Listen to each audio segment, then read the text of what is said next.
And a pleasant good morning on a Tuesday morning edition of Tigers Roar. We're going a little early this week because it is the summertime. Buddy Sanji, your host, along with Jonathan Poche, our co-host and producer. Marty Campbell, as always, the cameraman, trying to make us look as good as possible. Hope everybody doing well in the summertime. Hard to believe it is the 16th of June.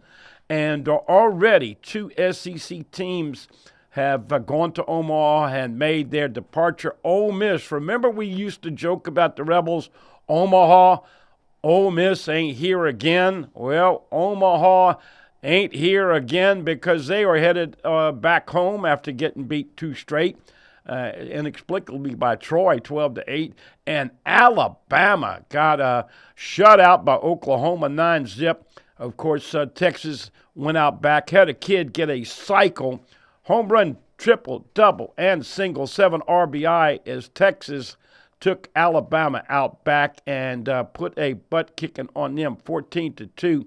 So elimination games today, Troy and West Virginia. Loser goes home. Winner has to play North Carolina and beat them twice. And, of course, Texas and Georgia, the winner will have to beat Oklahoma twice. The loser goes home. That, along with the incredible story of Brendan Sorsby, the quarterback that did visit LSU. Everybody knows that story. He's ended up signing with Texas Tech, admitted gambling, got a big NIL deal. A lot of Texas Tech folks thinking, hey, we're going to get this guy to play and maybe make the CFP playoffs, but not so fast. The Big 12 filing a lawsuit yesterday and not wanting him to play. Nobody in the country wanted this kid to play. And, of course, the good news is that now they have finally surrendered, and Sorsby is going to put his name in the supplemental draft, as well as LSU baseball with a lot of pickups in the portal, mostly position players, the latest being Wax, the outfielder for Tulane. Bino Waters, the excellent outfielder from Notre Dame, and others. And then, of course, as always, JP, we've got many more to talk about, including football recruiting, as Lane Kiffin and the guys are really doing a great job of bringing in players for the 27 class. Everybody knows you get them in here in the summer, you get the verbal commitments, and then you have to wait and sweat to see if they stick, but they will be signing in December. Trey Segura is the latest to commit. He is an excellent running back. You will remember his name in a couple of years. He's got the potential to be another great one. Without further ado, the coach, the dad, and, of course, our producer, that is the straw that stirs the drink over here at Pelican Sports Radio and TV. We bring you JP, Jonathan Poche. Good to see you, my friend. Oh, I appreciate it, bud, man. Great to see you and glad to be here right on Tigers Roar. Of course, you can also check us out on YouTube, youtube.com/Pelican Broadcasting. It's the best way to keep up with everything we drop on Pelican Sports TV. But, man, a lot going on in the world of sports. Of course, kind of a little dead period at LSU, but doesn't mean the sporting world takes any days off. You have the World Cup going on. The NBA Finals just finished up. Congratulations to the New York Knickerbockers and all those fans that waited 53 years to see another national title. So congrats. It was a great series, down by historic numbers in Game 4, I believe, down 27 points at halftime, come all the way back to winning the last-second tip-in. They deserved it. They were the better team. They were fantastic throughout the whole playoffs. And congratulations to Coach Brown and those guys from Villanova that took less money to join each other at the Knicks. You pick up Karl Anthony Towns, and all of a sudden you're a force to be reckoned with. The best team in basketball. Maybe it won't be that way next year. Victor Wembanyama is going to be the face of the league here coming up very shortly. The guy is like the closest proof to that there's aliens walking among us that I've ever seen in my life. The wingspan, the height, the athletic ability, the leaping ability, the way he's able to defend that basket. He's going to be a truly, truly special player.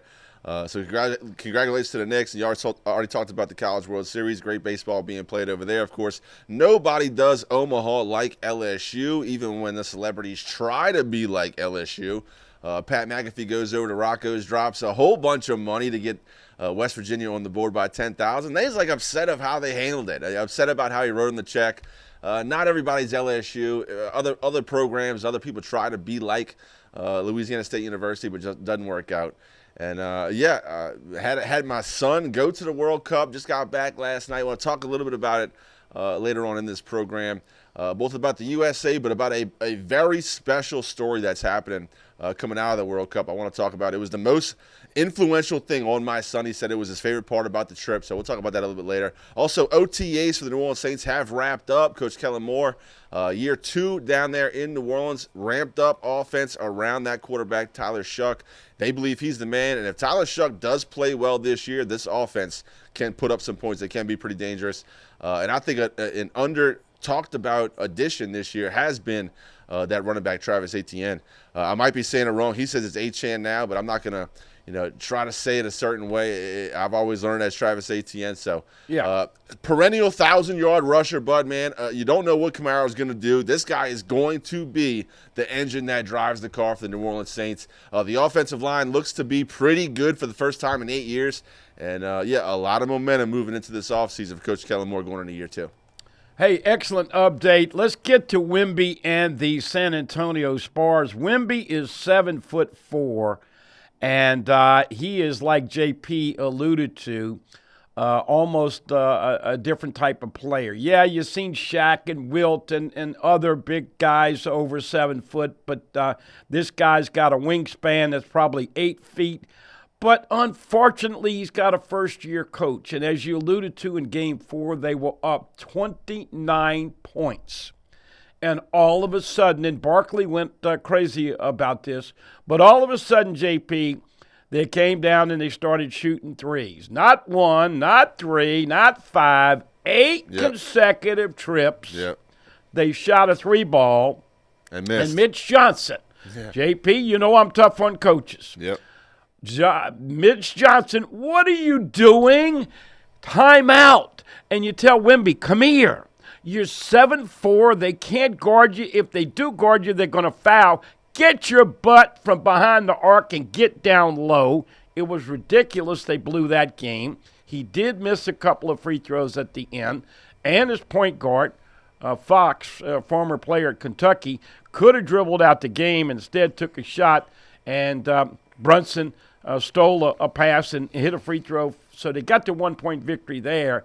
And once again, Mitch Johnson didn't learn again. Yep. They're up with the lead, and I know it's tough, and I know they weren't expected to be in the finals, but coaches with basketball have got to learn how to use timeouts, have got to stem momentum, but you can't continue to put Wemby out there shooting threes. And I just think that, yes, the Knicks were the best team in NBA this year. And, yes, as you alluded to, it's been a long time since they had the world title. So great for them. Hated to see all of the violence after game, 3? Yeah. Or whatever it was. 3 and 4. What game it was. Yeah, game 3 when they got beat and had all of the violence afterwards. But, man, Mitch Johnson – San Antonio people wanted to fire him, but he's got to talk to Wemby, tell him to certainly calm down a little bit. He was way too emotional the first couple of games. But, JP, he's not going to win a title shooting 3 balls when you're 7'4". And so I know he's a first-year coach. I know he learned a lot of lessons. But, man, oh, man. If they had a better coach, that series probably would have gone 7 instead of 5. Yeah, and Bud, man, my least favorite part about the whole thing was all the Celebrity Row fans, and there have been New York Knickerbocker fans that have been around the team, for a lifetime, for 50 years, have never seen a championship. And it would have been really nice to have like the average Joe be able to buy a ticket to see it inside the Madison Square Garden, but unfortunately, they price pointed it to the celebrities. You had Sydney Sweeney sitting with her boyfriend Scooter Braun. I know you don't know who that is, but they were in like the 8th row. They couldn't even get onto the court, so it was a tough ticket. I don't like how it was like poor us celebrities who've been cheering for the Knicks for so long, when obviously they have the opportunity to travel anywhere in the world, see any sporting event. But when the bright lights are on in New York, the celebrities certainly show up and they show out. So yeah, congratulations to the Knicks. I do think that they were the best overall team in the league this year. Starting with the point guard, you go go to Josh Hart. You pick up Jose Alvarado late in the season, and he played dividends during his playoff run. So congratulations to the Knicks. You mentioned it. I think the Spurs are right there with some maturity and some growth. I think that the Spurs could set up to be a perennial contender in the NBA. Yeah, I want to get to the transactions with LSU baseball. By the way, we will talk World Cup. I was telling JP at the beginning when we came in here and saw the guys, as always, as we tape here on a Tuesday this week. Our schedule will fluctuate throughout the summer depending on the holidays and what's going on with all of our lives and ball and everything else. But very active, JP. Obviously, in case you are not aware, Maverick Rizzi was the first to get into the portal. He's going to go to Ole Miss. Couldn't throw strikes this year. Trent Caraway did not become the plug-and-play guy at third base from Oregon State, we all thought. Daniel Harden, of course, the junior college transfer, played at Calicut, had a cup of coffee but could not sustain it. Jaden Newt, been hurt off and on. All these guys are guys that got into portal. DJ Primo, a left-handed pitcher that never did much here. Ethan Clausen, infielder, and Braden Simpson, one of those kids in the portal last year. JP hit 20-something home runs at High Point, but High Point doesn't get you ready for SEC ball. So those are the departures. Landon Hood, a really good pitcher from Gonzaga, had an ERA under 3. He can be a reliever or a starter. Darson Park, who's a shortstop from Texas State, a scrappy little player. Bino Waters, as we said, everybody wanted this guy, 6'2", 215, corner outfielder, can play right field, left field, excellent hitter. And then, of course, Cade Kirtland, who is an excellent infielder from Florida. He had a lot of injury problems, but he hit 15 home runs twice already. This will be his 4th and final year. He'll play second base. And then Jason Wax, coming over from Tulane, a really good outfielder. So they've lost 8. Picked up 5. I think the only concerning thing here, JP, is that a lot of people still think Jay Johnson and Nate Yeske need a couple of more arms coming in here. Yeah, and they got to develop the arms that do get in. That was the biggest takeaway I had of the struggles from last season is the guys that you thought were going to take a big step from this previous season, it just didn't happen. And on that list, Bud, man, and I haven't seen if it's official. I've heard, his mom said he's coming back. Oh, he's coming back. Stephen Milam, the monster, back in the middle of the infield as shortstop is going to be huge for this LSU team moving forward. Yeah, I was going to mention that, and I'm glad you brought that up. Stephen Milam, the monster man, is back. Curiel is teasing people. I don't think he'll come back, but if he does, that would certainly be another cherry on top of the banana split. As we said, World Cup, United States 4-1 in their first game, play Australia on Friday, and we'll talk a little bit about that. Saints talk. LSU doing great stuff in football recruiting, and as always, we'll take a quick time out, come back with more, let you hear a little bit from Lane Kiffin, talk some LSU football, some of the things that JP and I are looking forward to as it develops this summer. You can't win any football games at this time of the year, but you certainly can lose them. Those guys need to be lifting. They need to be working out together. They need to be running stadiums, picking up tires, getting that cardio up, getting stronger, bigger, faster, and bonding as a team. Because guess what, folks?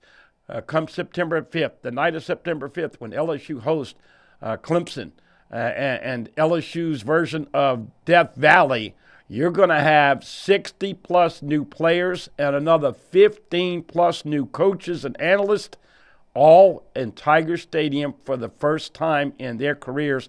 Kiffin, of course, has been there, but not as the head coach of LSU. Same thing with Charlie Weiss, Kevin Smith, George McDonald, a lot of those guys that they brought over from Ole Miss. So we'll give you a little early summer talk about what we're looking forward. But it is around the corner.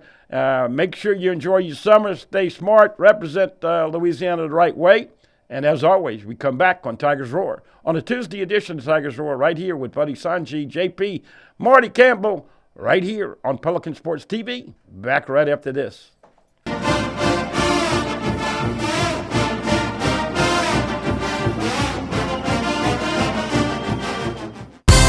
Embrace the luxury, safety, and comfort of a new Mazda at Team Mazda. Right now, get 1.9% financing for 60 months on a new Mazda CX-5 or a new Mazda CX-50. Find spring savings on your new Mazda here at Team Mazda on Airline. When I started this practice over 35 years ago, I had one goal: to treat every patient like family. And over the years, I've watched kids grow up in this office, come back as parents, and now I'm seeing their kids in the same chair. That kind of trust, it's not something we take for granted. This isn't just where we do dentistry. It's where we make people feel at home. Frugier Family Dentistry, where you treat it like family. Call or visit FrugierFamilyDentistry.com to schedule.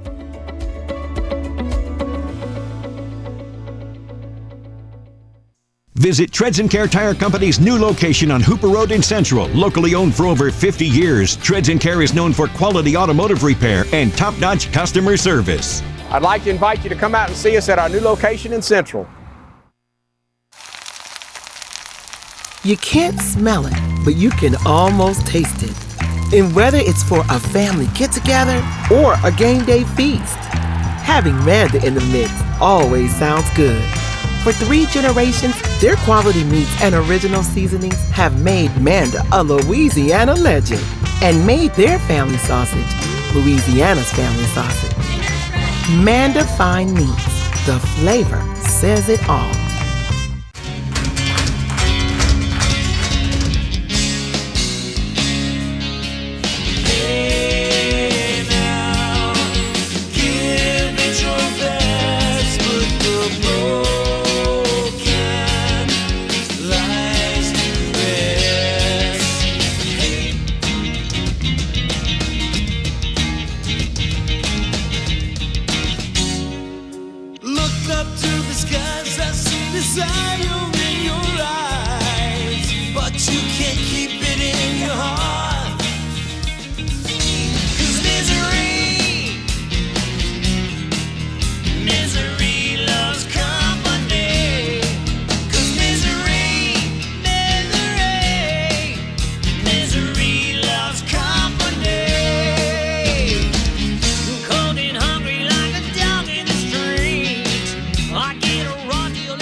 And we welcome you back once again. Going to be raining all week long. Have that umbrella and be careful. Although a lot of you youngsters like to text and drive, well, guess what? We're going to have some fender benders, some showers, like Pat Shingleton used to say.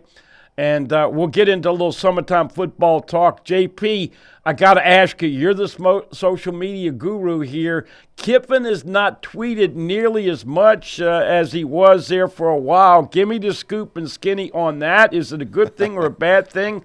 And we'll start getting into some of the big questions that we will talk about for LSU in this summer leading into the fall camp. But what's the latest on Coach Kiffin and social media? I did notice, Bud, man, it's been rather quiet. He likes to just go away for a couple weeks and pop up and set the world on fire again. So I think it's very calculated, Bud, man. It's not just happenstance when he does tweet, when he sends out a picture or a message.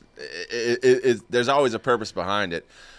Maybe sending it like, cryptically to a certain recruit or a program. He's going on the Barstool Sports guys. They were in New Orleans. They came through Baton Rouge, took the tour of the facility, talked to Coach for a little while, talked about Coach Ed Orgeron, and really the truly blessing it has been for Coach O to be back on this staff, to get the recruits in the building, a guy that's been there as the head coach, loves LSU, has got the best accent in the game. I'm not sure why he's been so quiet here, Bud, man. Maybe he's been busy, and I think that's probably a good thing. You get through spring training, you see what you have, you see what your roster really is. There's no more spring portal window, so you really got to concentrate on what schemes are going to work for these guys, how to get the most production from this roster that he possibly can. You know he likes to go high tempo. He didn't have a starting quarterback in for all of this spring except for a few 7-on-7s, Look, there's a lot to do, but, man, you mentioned the turnover in the roster. You mentioned the turnover in the coaches. Hopefully, Coach Kiffin has just been too busy to get back on social media. But I'm sure it's been calculated, whatever the reason is. This being the middle of June, Lane Kiffin has been the LSU coach for 6.5 months, named the coach on November the 30th, same date that BK was named the coach. Of course, everybody knows that LSU's in a much better position. Lane Kiffin, appreciably younger, doing a great job recruiting. JP, I've got about 5 little tidbits that we'll premise about what we feel like the fans are going to certainly be looking for at the start of fall camp. Look, this is a grunt time. Like I said earlier, you've got to do the hard work. You got to find your leadership. You got to lift. You got to throw. You got to bond. You got to get close. But let's start off about the 5 big questions going into the season, JP. And we start off first, number 1 on my list, the health of Sam Leavitt and Whit Weeks. Whit Weeks, as we know, has been hurt a couple of times here in the last couple of years. He will line up next to T.J. Daugherty as your inside linebackers. Whether Weeks wears 40 or is given the number 18, we'll see how that plays out. And Sam Leavitt, all parties that I talk to are saying that he should be 100% by the end of the month. Let's talk about the health of those 2 superstars and difference makers, Sam Leavitt at quarterback and Whit Weeks at linebacker. Yeah, Bud, man, Sam Leavitt really special with his legs. Obviously, we saw him at Arizona State running all over the field. Coach Kiffin said he's reached 21 miles an hour already after the rehab. That's also straight line speed. And there's something different about being in football shape. Everybody knows that. You can lift all the weights you want, but there's something that happens when you line up against somebody else and you hit him and you're pushing him, running with the football, with all the pads on, with the helmet. It just gets you into football shape. I think Sam Leavitt, but, man, if he can stay healthy, there is no limit of what this kid can do on the football field. Obviously, he can run, but he can also throw. And LSU has a plethora of weapons on the outside. So, truly, I would have loved to see more of Leavitt in the spring. Obviously, the coaching staff would have also, but they must have been confident in what they saw on tape from last year and the previous year when that team made a run to the playoff, and being okay with not having the starting quarterback in this little stretch of spring. Move on to Whit Weeks. I mean, this guy has been the heartbeat of the defense since he was a freshman. Harold Perkins goes down. Here comes Whit Weeks, and all he does is fly around and make plays. Nobody knew how the defense for LSU would react when Perkins went down 2 seasons ago, but all it did was get better with Whit Weeks. The guy's the emotional leader of the team. He loves LSU. Maybe had a chance to go pro, but what did he do? Go date Lane Kiffin's daughter and bring Lane Kiffin to Baton Rouge. This guy is purple and gold through and through. He's playing 3D chess while everybody's playing checkers. Hopefully he's healthy in week 1 because he is the emotional leader for this defense. Second thing that I'm going to be watching very closely, fall drills will start sometime early in August, and JP Jordan Seaton at left tackle, and that offensive line, and Braylon Moore is back at center, just about everybody else. Weston Davis at right tackle, but I got a new front 5, and obviously look, Lane Kiffin has led the conference in rushing the last 5 years at Ole Miss. LSU, folks, averaged 104 yards a game, scored 10 rushing touchdowns last year, and averaged 3.6 yards per carry. JP, I know it sounds crazy, but look, even though Kiffin's known for throwing it and doing this and that, they're going to run the football. You got to have a solid O-line, and you got to have 3 or 4 big-time backups so that when that injury does occur, you don't have appreciable drop-off. So the health and consistency of the O-line, it opens up holes for the run games. It protects the quarterbacks. That was my number 2 thing to spotlight. What's that offensive line going to look like come the night of September 5th? Yeah, but, man, I don't think it can be undersold, the importance of that Jordan Seaton signing. LSU is not a good offensive line, even in SEC. Last season, a lot of moving parts. You bring in guys, you keep guys. Bo Bordelon, it's hard not to pull for that kid. Been around the program for a long time, never really had his shot for whatever reason, scheme, assignment, position, body, injuries. I'm hearing that it has clicked for Bo Bordelon going into this season. He looks strong. He's big. He's moving. Hopefully he's in that mix for the starting 5. Maybe that 6th guy. It all starts with the offensive line, Bud, man. And this defensive front is going to get after the quarterback. I think they will sharpen this offensive line quick and in a hurry when we come back for the fall. But you said it. It all starts up front. Lane Kiffin loves to go fast. He has very unique play style. He has great route trees with the receivers. They're always in motion. He's rolling out the quarterback. He picks apart weaknesses in that defense, but truly, it's all going to start up front. You got to give Sam Levitt time. You got to give holes for the running backs. You can't just be in 2nd and 11 every time. You got to shorten those sticks. Get in a third down that's manageable. Keep the clock moving on your side and score some points, especially, Bud, man, in that red zone inside the 5. LSU's offensive line absolutely has to be better this season in that situation. Number 3 on my checklist is that defensive line. And, oh, by the way, is Blake Baker and this LSU defense going to do a better job of stopping the run-pass option with the quarterback? You're going to face an option quarterback with Clemson. You're going to face Chambliss in week 3. You're going to face Texas A&M's QB in week 4. We know everybody, probably of the 12 teams, there'll be 6 quarterbacks that you're going to have to do a better job. You mentioned Prince and Jordan Ross on the edges. Can they get pressure from the front 4? Can they disguise the blitz? Can they get after the quarterback? He wants sacks, not hurries. And I'm predicted on this Tuesday afternoon in the dog days of summer, Princewell is going to have 10 sacks. He had 9 at Ole Miss. They're going to double him. They're going to hold him. But I like this young man coming in with double-digit sacks. And, look, pressure on the quarterback, as we know, it sure makes those cornerbacks look a lot better when you make that quarterback throw it a half second too early. Yeah, Bud, man, I think the edge is going to be just fine. I'm interested to see these young guys in the middle, these freshmen that were highly recruited out of high school, Lamar Brown, Richard Anderson.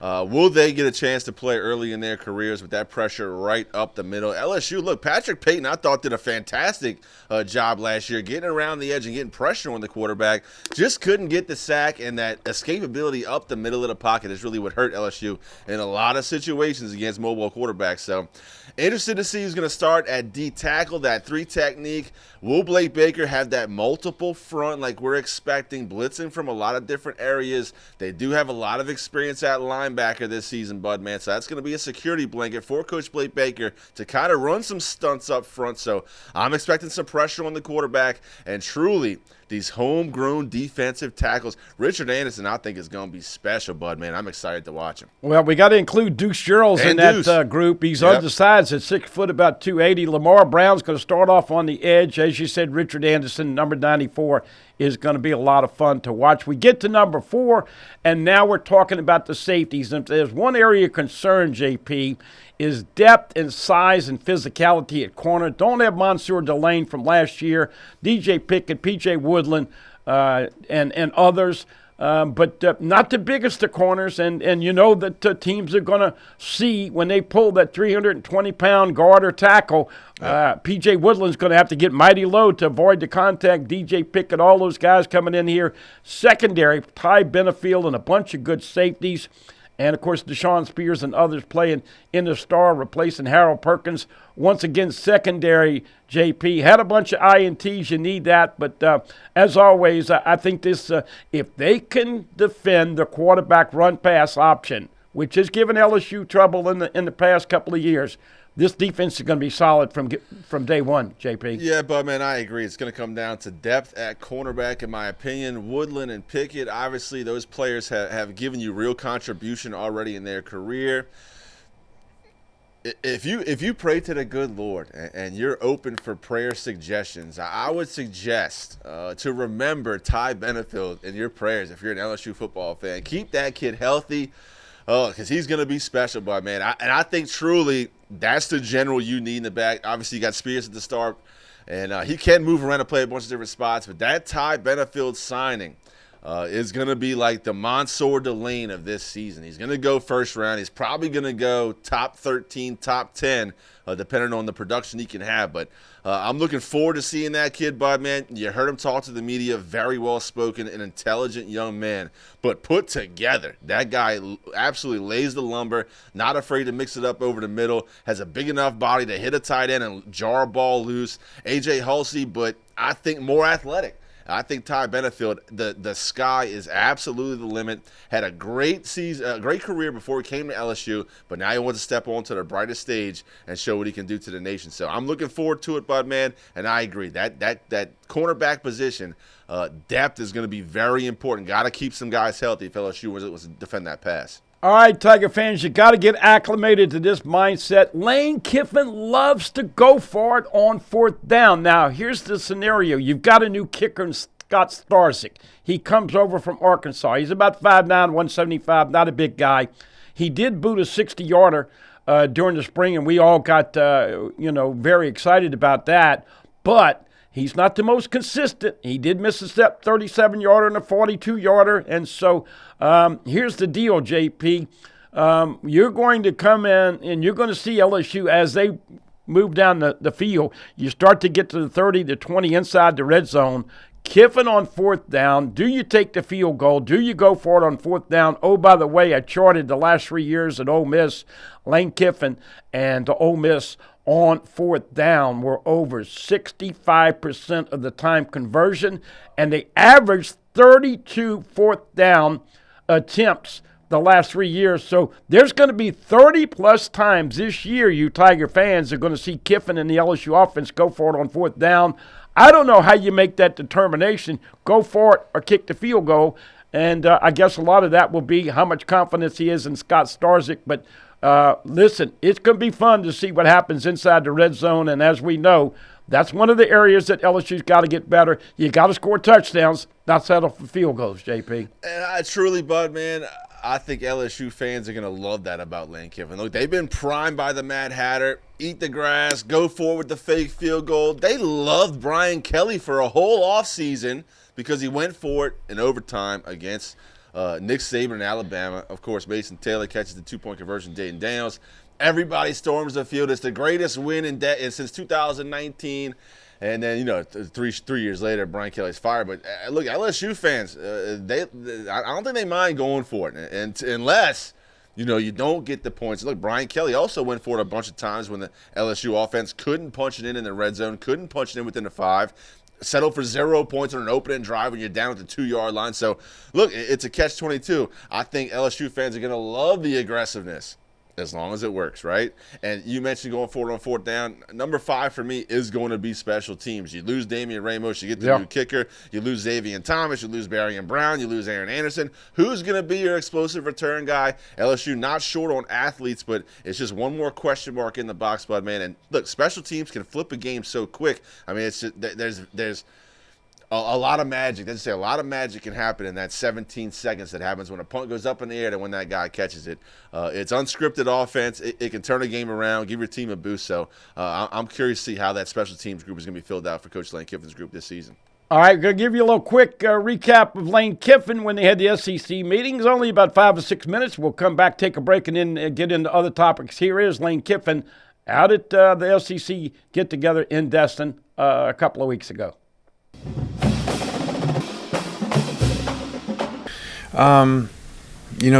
It's a unique situation because having known him from before and working with him, and then he was already living there. He'd moved back up there, and so it's something we had talked about a little bit throughout it, and it just seemed like the perfect time to bring him back. And we talked for a number of days about it and to figure out exactly what it was, and I feel awesome about it because I feel the comfort of having him on the staff. Shoot, 17 years ago, we was here as the Tennessee coach, and, knowing that when he's on your staff, certain things are taken care of. He's not in that same role he used to be, but to bring him back to LSU and, with the expanded number of people to recruit, that can go on the road, that's a tremendous value anywhere, let alone in the state of Louisiana. So I'm excited about it. How much does it help to have someone that you trust who has held that job before and understands the politics and all the other non-football parts of it too? Yeah, I think that's really unique to it. Having him on our staff, 2 different places, to have him, having sat in that seat at the same place is tremendous value. Just to bounce things off of somebody that's been there through the ups and downs of it. Like you said, you kind of do the same thing with bringing in T. Martin in a way as well, somebody to bounce things off of on the offensive side? It's great to have T there, in a different way, because offensively and with players and the ability, when players to come on campus to recruit them too. And I think in both those guys, they get to sell to kids, having been around me before and how we run our program. So, now you have T, who's been with us before, actually at USC the same time as Ed. And then, like we said with Ed, to be specific to LSU, think about the value of someone that can go into a home, can meet with the recruit when they come there, and can sell LSU and sell the head coach. Lane, can you maybe describe the conversation today with Rich Clark, the CFP, and just the selection committee and the selection process? I thought it was informative. I thought he's kind of been a no-win in that situation with all the SEC coaches and a couple in there that thought they should have been in this year. So it probably wasn't going to be a great meeting for him, but he did a really good job with it. And that they have a really hard job, and I've been critical of them before, and a lot of people have, but that's a hard situation for them to be in. And not that I have an answer. I just always said I think it's more. I think the human element in there is an issue. That's 13 people and 6 athletic directors, and how that gets the best teams, is really challenging. The way that I look at it, that they can do that, and then at the same time kind of please so many different people and conferences. So. I think September 19th is going to be a challenging situation, I guess you would say, on the road. How do you anticipate handling that? I'm not even there yet. We've got so much work to do before that. We got a huge opener with Clemson. So, I've been back to Tennessee before, so I guess we got some practice at it. But we'll worry about it when it comes.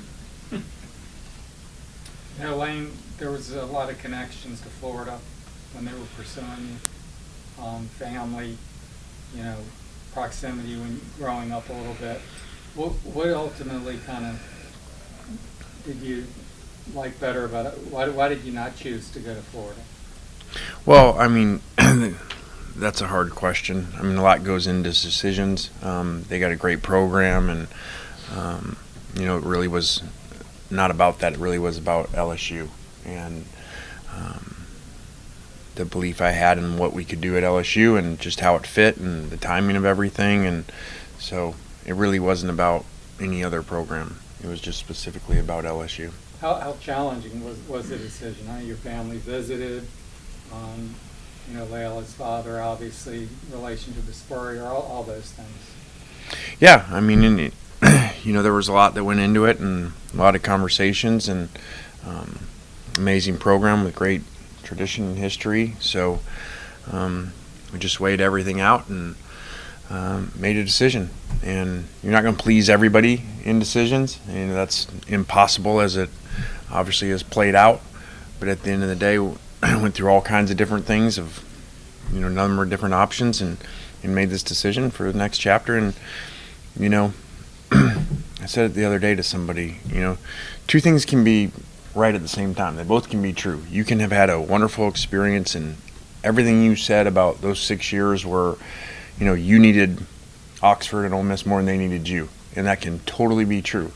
And then you can choose a new challenge and go to another place. And so both those things are true. To follow up on Pat's question, how would you describe your relationship with Ole Miss right now as we continue to talk about September 19th until September 19th? You were waiting on it. You were going to ask me that on the way in, then you were like, it'd be a lot better to ask it up here.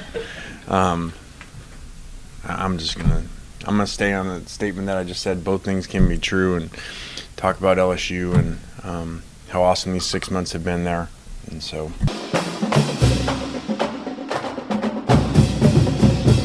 And I think all of you out there are of the same volition that we are. It's time to move on. Tired of hearing about Ole Miss and LSU. It's time to move on. You're the LSU coach, and it's going to be exciting offseason as they continue once again. Trey Segarra, big-time running back. LSU up to 11 commits and will continue to bring in verbal commitments as they do a great job. Trey Martin, also a running back from this state, expected to be a verbal commitment. Tigers will probably have 15 or so before the start of the season, maybe even more. Quick time out, back with more as we talk a little Saints, UFC, and, of course, the World Cup when we come back on a Tuesday edition of Tigers Roar right here on Pelican Sports TV.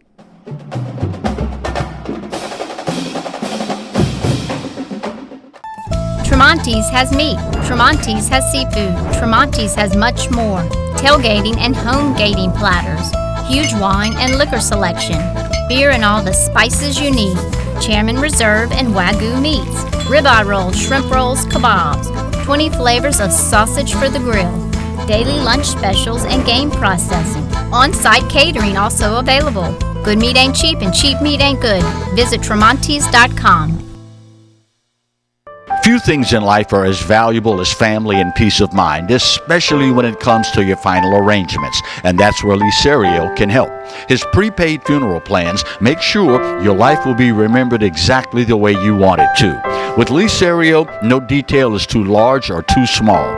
Call Lee or his wife Gretchen at 225-315-6329. Let Lee Serio give you and your family the peace of mind you all deserve. Live and play on the fairway at Greystone Golf and Country Club, a serene, challenging golf destination located in Denham Springs. For tee times and membership opportunities, go to GreystoneCountryClub.com. Ready for a new truck? Then now's the time to get set and go to Team Toyota. Drive a new 25 Tacoma for just $299 a month, or get 2.99% for 72 months on a new 26 Tundra. It's time to save on your new Toyota and join the team at Team Toyota. Treads & Care Tire Company announces its new location on Hooper Road in Central. Locally owned for 50 years, Treads & Care is known for quality automotive repair with top-notch customer service. Treads & Care offers the convenience of shuttle service and pickup and delivery of your vehicle. You can also enjoy the comfortable customer area, complete with workstations, high-speed internet, and a complimentary coffee bar. I'd like to invite you to come out and see us at our new location in Central.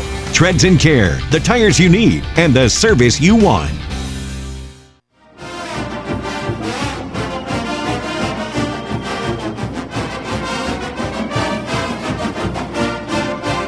We welcome you back. Of course, everybody knows Sunday night at the White House was something that never happened with the UFC, and Dana White saying that definitely that will never happen again. JP, I did not catch any of it live. I think it was on Paramount. But between World Cup, UFC, and all the other things, we have a little Saints to talk about. But what's basically on the top of your plate as we continue to talk on a Tuesday right here on Tigers Roar? Yeah, we do have a little tape from Coach Kellen Moore and Travis Etienne, however you want to say it. Etienne is how you say his name. I don't know why he's trying to start some silly. Yeah. So we have a little bit of tape from the Saints. They just finished up OTAs. These are the voluntary off-season training assessment from the organization. So it's not mandatory, but you probably should go, especially for the starting quarterback in Tyler Shuck. The Saints have totally revamped their offense around you. It's time for you to show all that money and resources they put into the offense to surround you. It was money well spent. So without further ado, because we do have some other topics to kick around, Bud, man, I do want to get into Coach Kellen Moore. Here he is talking about third down work at OTAs, what he's seeing so far with his team, and a whole lot more with Travis Etienne, talking about his route back home to Louisiana and what he expects from this offense. Here is Coach Kellen Moore going into his second year with the New Orleans Saints and first year running back Travis Etienne.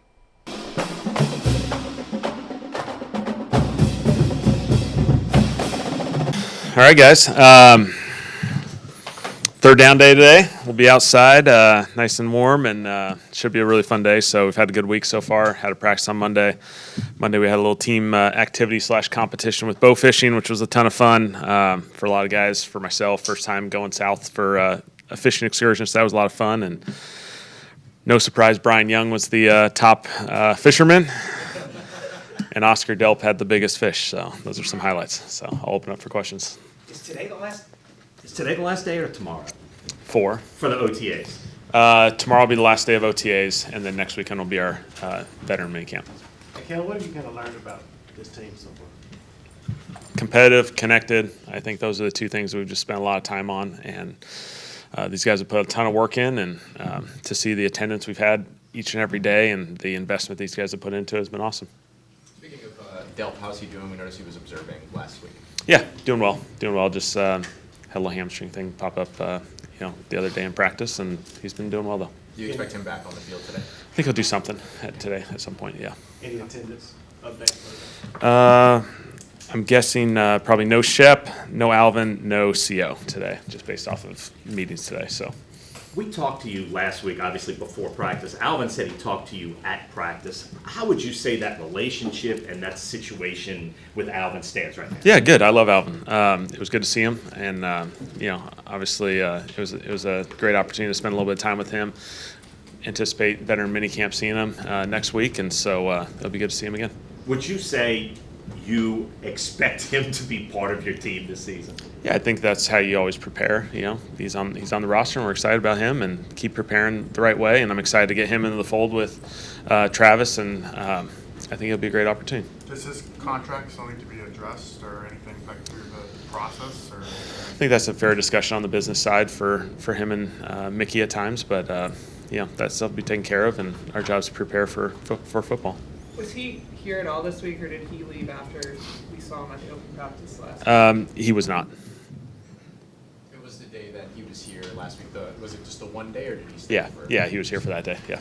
Is Chris dealing with anything a lot? He hasn't been able to do the team activities obviously throughout OTAs, and so he's not here today. We'll check in on that, but he's done a ton of work this offseason, and so he'll be in a good place. Is that injury related or related to the blood clot? The blood clot was related to just not participating in a team and some of those things. Yeah. Kyle, can I get your thoughts on third-year players? They have their rookie season, second year and third year.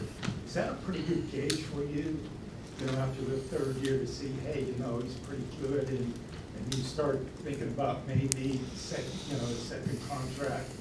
Is that the third year gauge? Yeah, I think that's a fair assessment. When you're coming into your third year, your rookie year, there's a lot. You basically play 2 seasons in one. You go right from your college season right into the NFL season.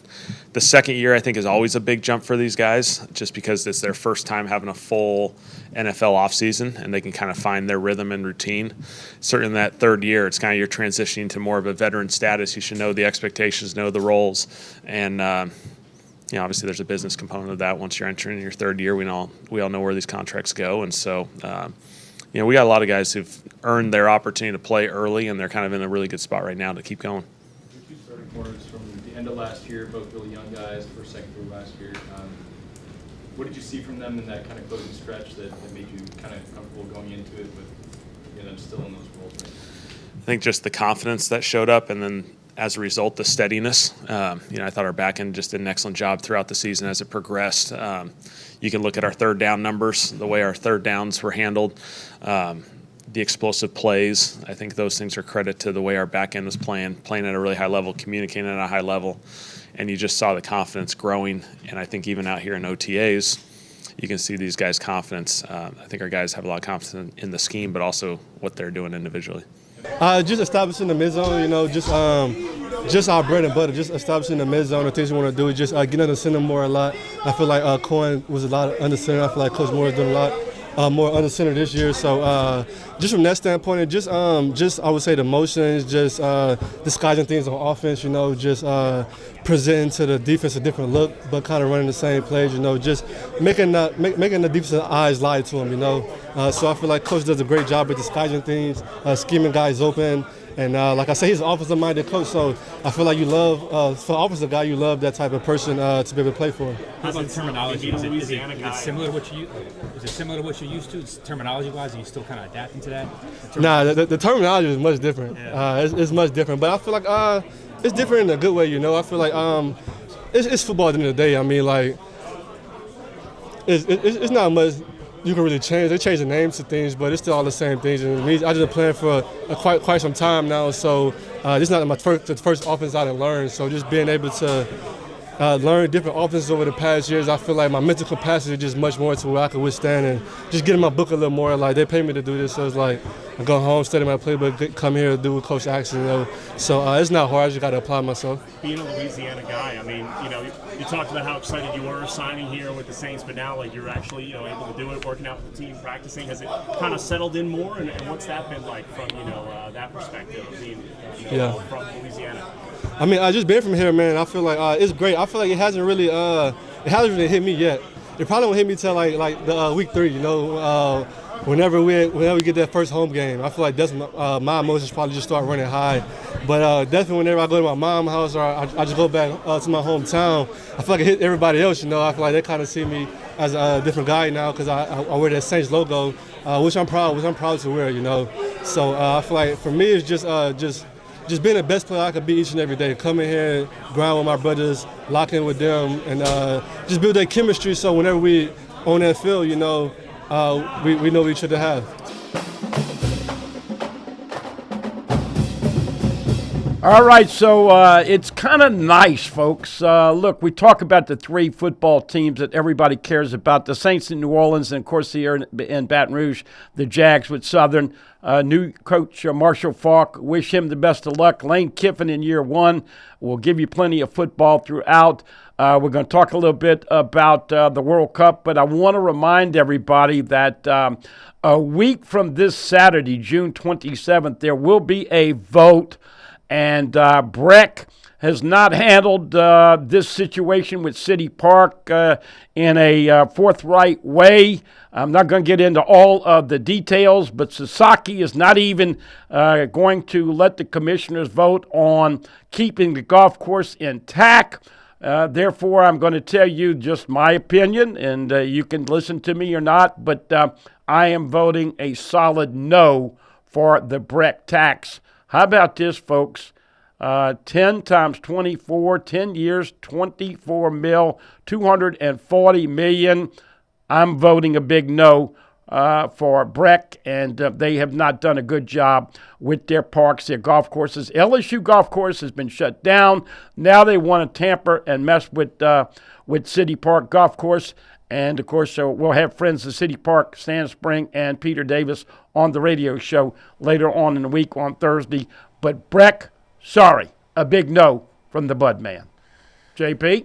Yeah, Budman, you know more about it than me, but I'm on Budman's team, so it's a no from me as well. We transfer now to the World Cup. A lot of Europeans, people from citizens all over the world have come to the U.S., Canada, and Mexico to watch this World Cup. Of course, a lot of cities in the U.S., a lot of these SEC venues had soccer fans for the first time. It's been a great experience. I had my son, my 11-year-old, went to Dallas. Shout out to the whole state of Texas. I mean, it kept everybody safe. It was a great venue. Jerry's World treated everybody pretty well. Prices were what you'd expect, but they really weren't price gouging these Europeans coming to America. But we're starting with the USA Soccer, Bud, man. We'll start the highlights. And soccer, as you in-law, bless his heart, was able to take Jackson to Dallas, to Jerry World, to see Japan versus Netherlands. And he got back home last night. Everything went well. They were safe in the airport. Transportation was good. Everything spread out in Texas, so there was a lot to see, a lot to do. I asked him what his favorite part of the trip was. He told me, obviously, it was the game. But when I asked specifically what about the game was most exciting, Japan versus Netherlands. Now, this game went to halftime 0-0, Bud, man. And then Japan scored 2. The Netherlands scored 2. Ended up in a 2-2 tie. So the second half was very exciting. But with my 11-year-old, what he told me his favorite part about this experience was the fans from Japan. He said these people were so happy to be there, cheering the entire game. They had noisemakers. They were going the whole time. And then after the game, all the fans stayed after, undid their inflatable noisemakers, and used them as trash bags to pick up trash in the section. Come to find out, they do this after every game to show the venue and the players honor and respect. I'm always America first, Bud, man, but Japan has figured it out. They are so respectful. If I was going to move from this country, there's one that I would go to. Love the food and hibachi and sushi, but the people. I was very proud of my son, the 11-year-old, to notice this, to appreciate it, and to be his favorite part. I tip my hat to the fans of Japan. I truly appreciate how you do business. Hey, as we wrap it up, the Knicks win their first championship. JP, how many years? 53. Unbelievable, folks. They beat the San Antonio Spurs 4-1. CWS update. North Carolina wins the marble game. They will wait and play on Wednesday. 2 elimination games today. Also on the other side of the bracket, OU with a 4-3 victory last night over Georgia. So Texas and Georgia play tonight. The first game today, West Virginia and Troy. The losers go home, and the winners will have to come back and beat North Carolina twice, as well as, of course, OU twice, wrapping up with that. Then JP football recruiting. And as always, we'll let you have final comments as we wrap it up. There's a lot going on. We want you to be safe. And certainly we want you to remember this little caveat, that when you are driving to the beaches of Florida, don't forget that the state of Mississippi has ordered 500,000 jars of Boudreaux's butt paste because they are still very upset with LSU poaching Lane Kiffin.